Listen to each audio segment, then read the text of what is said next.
white sand na to. Napakaganda. So, nakarating kami dito ng 5 hours. So, mula Baguio, siguro mga abutin kami ng 7 hours.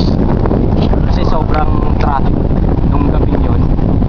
So, nakarating kami dito 12 hours, 12 o'clock nakarating kami.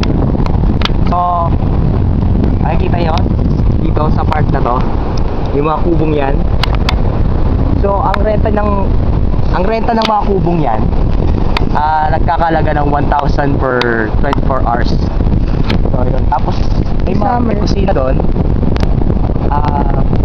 Kusina. Pwede rin rentahan yung mga lutuan,